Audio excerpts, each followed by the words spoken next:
नमस्कार, विंध्या टाइम्स में आपका स्वागत है। मध्य प्रदेश में इन दिनों एक मुद्दा फिर से गर्म हो रहा है। मुद्दा ये पुरानी पेंशन बहाली का।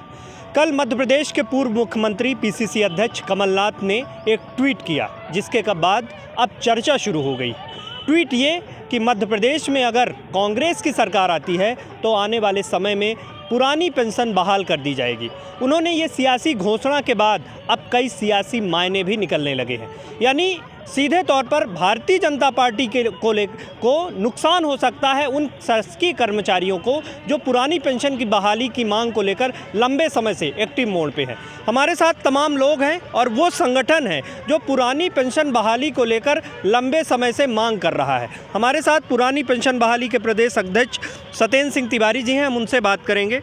कल कमलनाथ ने एक ट्वीट किया और ये कहा कि अब पुरानी पेंशन बहाली हमारी सरकार अगर आती है तो हम करेंगे। तो ये माना जाए कि आने वाले समय में कांग्रेस के साथ आपका पूरा संगठन होगा। देखिए, ये विवेकानंद पार्क यहीं से हम लोगों ने 3 वर्ष पहले पुरानी पेंशन बहाली का आंदोलन शुरुआत किया था, जब मध्य प्रदेश में कोई ये कहने वाला नहीं था कि पेंशन भी कोई मुद्दा होता है। 3 वर्षों से लगातार हम लोगों ने जिला स्तर, प्रदेश स्तर, राजधानी में लगातार इसको जन आंदोलन बना डाला मध्य प्रदेश में।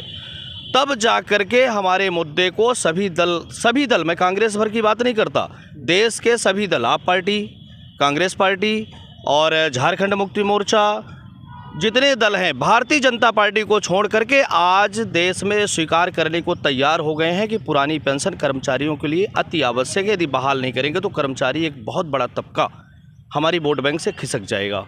मध्य प्रदेश का जहां सवाल रहा, 3 वर्षों के अथक प्रयासों से कांग्रेस, मध्य प्रदेश में 2 ही दल प्रमुख रूप से हैं, सत्ताधारी दल भारतीय जनता पार्टी और कांग्रेस।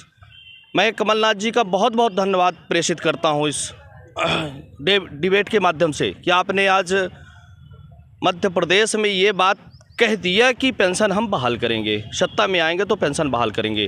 तो निश्चित तौर पर यदि भारतीय जनता पार्टी कमेटी का गठन तो किया आपने, कमेटी का गठन टाइम पास यदि आप करेंगे, हमें झुंझुना शोषण का झुंझुना पकड़ाएंगे, किसी भी परिस्थितियों में हमारे कर्मचारी जो 6 लाख मध्य प्रदेश का कार्यरत एनपीएस कर्मचारी है, 6 लाख इंटू 20 करके चलें आप, उसका पूरा परिवार को लेके चलें, तो इतना बड़ा तबका निश्चित रूप से कांग्रेस पार्टी के साथ जुड़ेगा।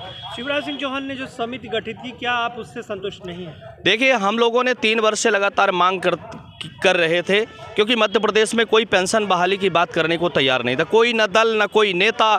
हम लोगों ने प्रदेश के समस्त विधायकों को ज्ञापन दिए, 3 वर्षों से ज्ञापन दे रहे हैं, विधायकों के क्वेश्चन विधानसभा में लगवा रहे हैं, संकल्प लगवा रहे हैं, तब जा करके माननीय विधायकों के बात दिमाग पर आई कि वास्तव में पेंशन हम तो ले रहे हैं, 5-5 पेंशन ले रहे हैं, 6-6 पेंशन ले रहे हैं, पर कर्मचारियों को एनपीएस में 500 रुपये की पेंशन मिलती।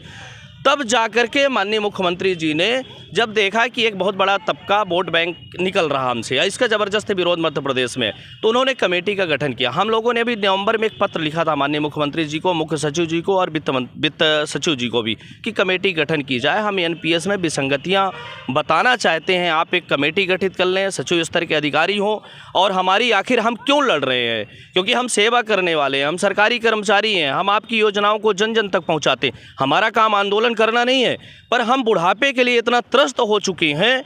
एक संविधान के 2 तरफा आप व्यवहार, संविधान का 2 तरफा रूप आप लगाए हैं अपने लिए, क्योंकि आप असेंबली में बैठे हैं, ताली बजा करके आप डीए बढ़ा लेते हैं, अपनी पेंशन बढ़ा लेते हैं, पर कर्मचारी तो असेंबली में नहीं है। कर्मचारी तो आप जो नियम बनाएंगे वो उसी का पालन करेगा। तो 30 साल की सेवा करने के बाद आपने हमारे बुढ़ापे का सहारा छीन लिया। तो तैयार हुए कमेटी का गठन इन्होंने किया, परंतु ये कमेटी है कि विधानसभा चुनाव तक निकालने का तरीका है, इससे हम लोग अभी नहीं समझ पा रहे हैं कि सरकार क्या करने वाली है। रही बात, यदि 2023 के चुनाव के पूर्व पेंशन बहाल नहीं होती तो निश्चित रूप से पेंशन नहीं तो वोट नहीं। इसी विवेकानंद पार्क से हम लोगों ने सामूहिक शपथ लिया था, वो शपथ जा कर के पूरे मध्य प्रदेश में शपथ ली गई, 2 अक्टूबर को ली गई। अभी 25 दिसंबर को भी हम लोगों ने शाहजहानी पार्क में सामूहिक शपथ लिया। निश्चित तौर पर हम लोग कभी उस वोट नहीं करेंगे, न हमारा एनपीएस अधिकारी कर्मचारी करेगा। पेंशन नहीं तो वोट नहीं, कमेटी टाइम पास ना हो। एक और अभी केंद्र का चल रहा है, मीडिया के माध्यम से जानकारी आ रही कि आप विकल्प के तौर पर तलाश रहे हैं कि एनपीएस में ही ऐसा कुछ विकल्प संशोधन कर दिया जाए कि पेंशन थोड़ी मात्रा बढ़ जाए, कुछ मात्रा संतुष्ट करने के लिए हमें। तो हम विकल्प के लिए लड़ाई लड़ने नहीं आए हैं, हम ओपीएस की यथावत पुरानी पेंशन की लड़ाई लड़ने आए हैं। ठीक है, और भी लोग हैं। अपना क्या नाम है, संगठन में क्या पद में है आप? उमेश कुमार मिश्रा, संभागीय मीडिया प्रभारी रीवा। क्योंकि विधानसभा के चुनाव नज़दीक है, क्या प्रभाव पड़ेगा अगर भारतीय जनता पार्टी को इस चुनाव में अगर पुरानी पेंशन बहाली नहीं होती? हमारा और हमारे संगठन का सीधा कहना ये है कि जब 5 राज्यों में पुरानी पेंशन लागू हो सकती है तो मध्य प्रदेश में क्यों नहीं? मध्य प्रदेश में भी लागू होनी चाहिए। ये कमेटी का गठन, एनपीएस में संशोधन, ये उचित नहीं है। ये चुनाव तक टालने की प्रक्रिया है।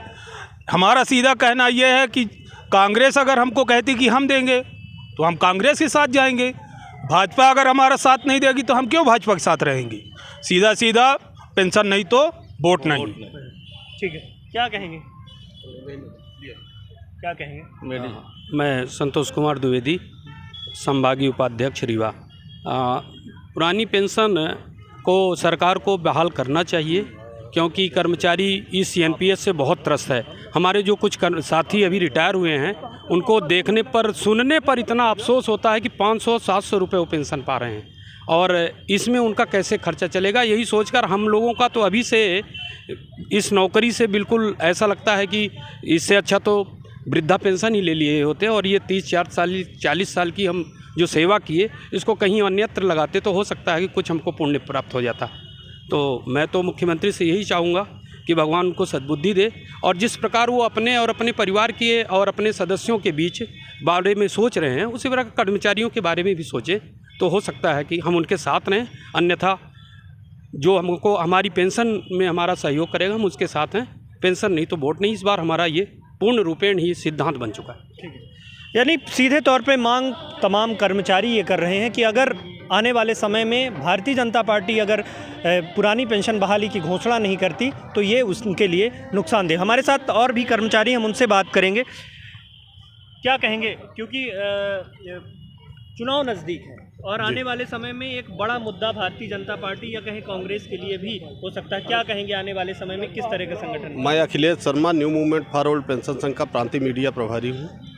जो हमारे प्रांताध्यक्ष जी ने निर्णय लिया है, उन्होंने खून के पत्र से यहाँ विवेकानंद पार्क से स्टार्ट किया था पुरानी पेंशन बहाली का मुद्दा, जो आज जन जागरण होकर पूरे मध्य प्रदेश से लेकर पूरे भारत के राज्यों में फैला हुआ है।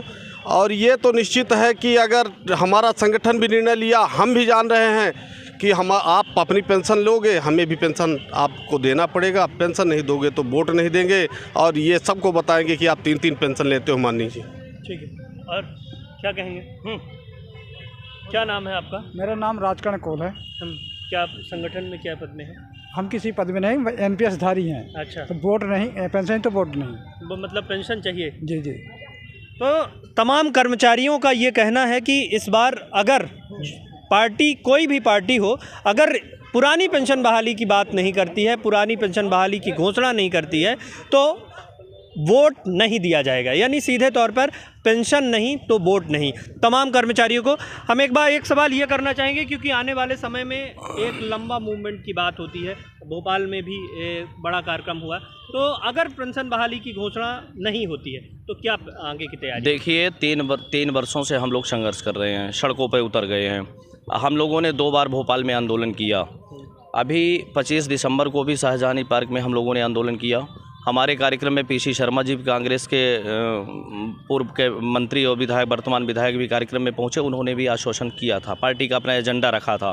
फिर हमारी मीडिया के माध्यम से डिबेट भी हुई थी। श्री राम डागोरे जी विधायक जी शामिल हुए थे हमारी डिबेट पर।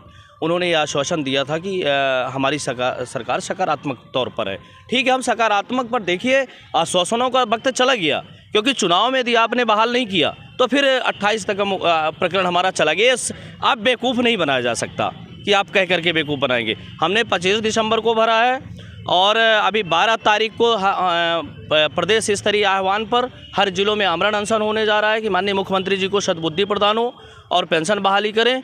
यदि नहीं होता इतने के बावजूद भी, तो हम लोग आने वाले टाइम में भोपाल में तंबू गाड़ देंगे और उठेंगे नहीं जब तक कि सरकार अपना रुख स्पष्ट नहीं करती है कि डंडा मार के भगाएगी।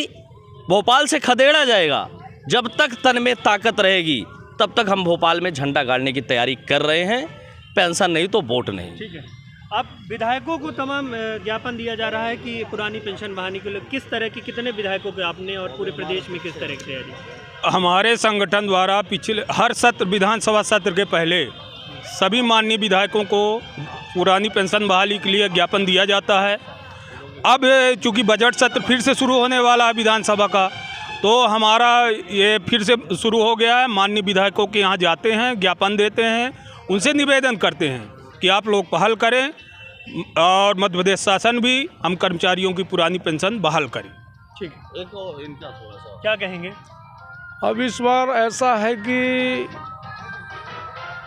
अपनी पेंशन तो 2-2, 3-3 बार लेते हैं और हम 25 साल की नौकरी अभी कर चुके हैं, 15 साल अभी हमें और करना है। फिर हमारे आगे पीछे कौन होगा? ना लड़कों की नौकरी लगेगी और ना कुछ होगा। तो हम तो इस बार भाई ऐसा है कि इस बार पेंशन नहीं तो वोट नहीं। तो तमाम कर्मचारियों को वोट, ये कहना, अगर पेंशन की बहाली भारतीय जनता पार्टी नहीं करती है तो आने वाले समय में ये कर्मचारी तबका उनके साथ नाराज जिस तरह दिख रहा है, तो भारतीय जनता पार्टी को बड़ा नुकसान उठाना पड़ सकता है। बहुत बहुत धन्यवाद।